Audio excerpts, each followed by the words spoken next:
tó ẹ káàbọ̀ sí iléeṣẹ́ wa mo kí yín o ẹ̀yin ìyá mi bàbá mi nílé lóko lọ́nà lẹ́yìn odi wípé ẹ káalẹ́ ẹ káàárọ̀ ẹ mà kásán etí tẹ́ fi ń gbọ́ wa ò ní di bákan náà ojú tẹ́ sì tún fi rí wa náà kó wá ní fọ́ o ẹ ò wà tún ní rohun gbé sọnù bí ò ṣe bí ọmọ gbogbo ọmọ Yorùbá mo ní kí n wá gbé yín dé bẹ́ẹ̀ ni mo ní kí n gbé yín dé bẹ́ẹ̀ nítorí fáǹfààní ìwọ tó o bá mọ̀ lọ dira o. Ǹjẹ́ o ti gbọ́ wípé àwọn agbésùnmọ̀mí àwọn Fúlàní wọ́n ti kó irinṣẹ́ wọlé? Bẹ́ẹ̀ ni o, wọ́n ti kó irinṣẹ́ wọ́n ti kó wọlé. Ẹ wá wo fídíò níbi tí Fúlàní ti ń ṣe pírátíìsì lórí irinṣẹ́ tí wọ́n ṣẹ̀ṣẹ̀ kó wọlé, tí wọ́n ti ń tẹ̀sí àwọn irinṣẹ́ wèrè, àwọn irinṣẹ́ gbẹ̀mígbẹ̀mí tí wọ́n ti ń dán wò. Ẹ wo nínú fídíò yìí, ẹ wá wo bí Fúlàní bó ṣe ń lo irinṣẹ́ èyí tí wọ́n ṣẹ̀ṣẹ̀ rà. Ilé ìṣẹ̀lẹ̀ ní agbègbè Nọ́ọ̀tì. Bẹ́ẹ̀ ni o, ní agbègbè Nọ́ọ̀tì. Fídíò kan jáde ní ọjọ́ àárọ̀ Sátidé.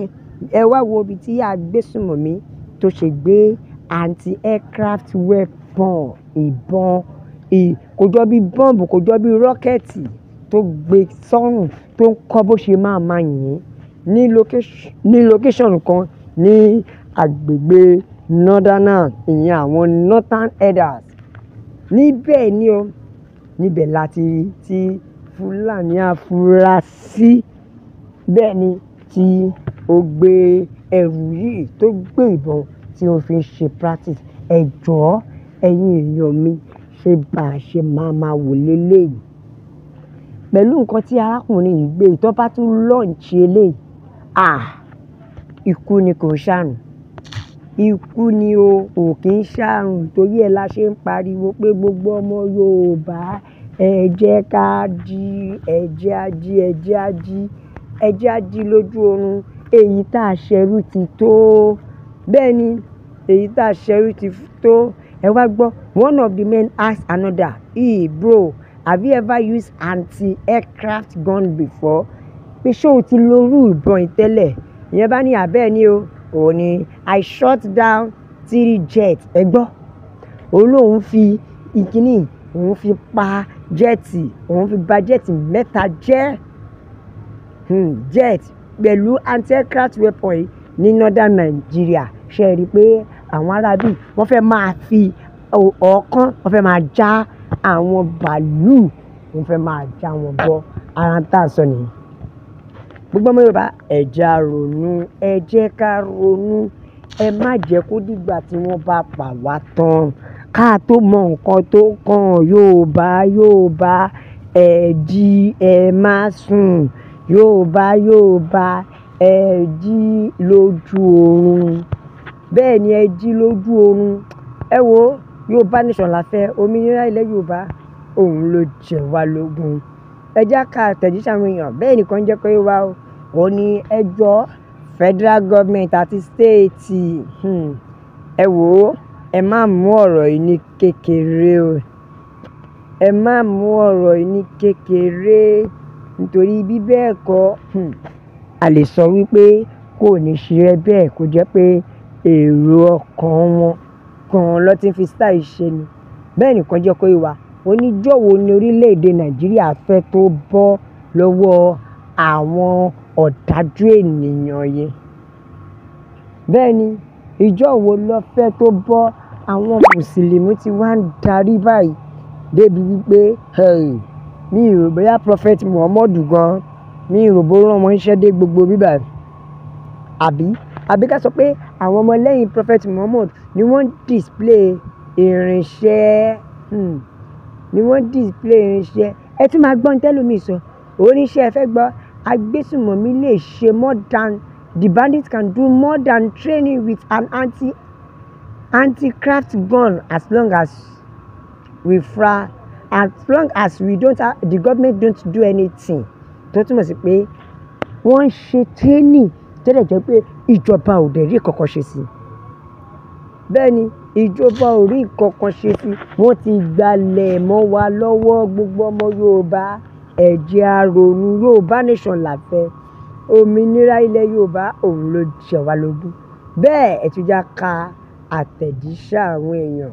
Bẹ́ẹ̀ nìkan jẹ́ kó yé wa pé ní ilẹ̀ àbókí wo ni wọ́n ti gbà kán máa ṣe irú gbogbo nǹkan báyìí tó dẹ̀ jẹ́ wípé ìjọba ò lè stop wọn. Ìjọba ò lè stop wọn. Gbogbo ọmọ Yorùbá ẹ jẹ́ á jí o, ẹ jẹ́ ká ronú. Yorùbá nation là fẹ́, òmìnira ilẹ̀ Yorùbá òun ló jẹ wá lógún.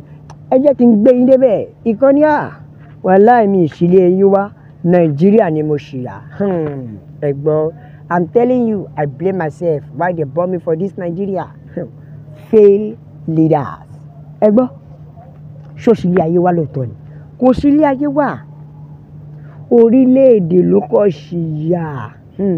Nígbà tí ọ̀pọ̀lọpọ̀ ọmọ ẹlòmíì wọ́n bí wọn sí Canada, ṣé ká sọ wípé gbàjọ́ ọmọ Nàìjíríà ṣó ti wá jẹ́ṣẹ̀ ni? Àbí? Bẹ́ẹ̀ nìkan jẹ́ kó yé wa pé ìjọba ò ní lè súnmọ́ àwọn yẹn nítorí irinṣẹ́ tó ń bẹ lọ́wọ́ wọn le gan.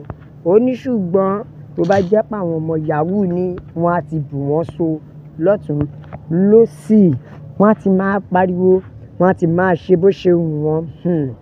Bìkan ní we are not ready in this country, just dey play. Àkànṣeré ni. Bẹ́ẹ̀ ni àwọn olóṣèlú wá ń fi ẹ̀mí wá ta káìtì bó ṣe wù wọ́n. Wọ́n wá ń fi ẹ̀mí wá ń fi gbogbo ọ̀nà fi wá owó pẹ̀lú agbára láì tí ẹ̀ kọ́ yí ọ̀pọ̀ ẹ̀mí tó máa lọ sí. Ẹ wo Yorùbá ẹ jẹ́ ká jí. Òmìnira ilẹ̀ Yorùbá òun ló jẹ wá lógún o. Ẹ má jẹ́ ká jókòó. Ẹ jẹ́ ká gbára wa.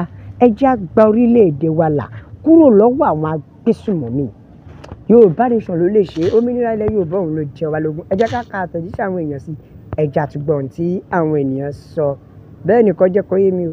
Oníṣẹ́ nípa ètò ààbò ìyẹn ti lọ ti pẹ́. Ṣé ló dàbí fóònù tó jí? Tó jẹ́ pé wọn ò tiẹ̀ lè track mọ́.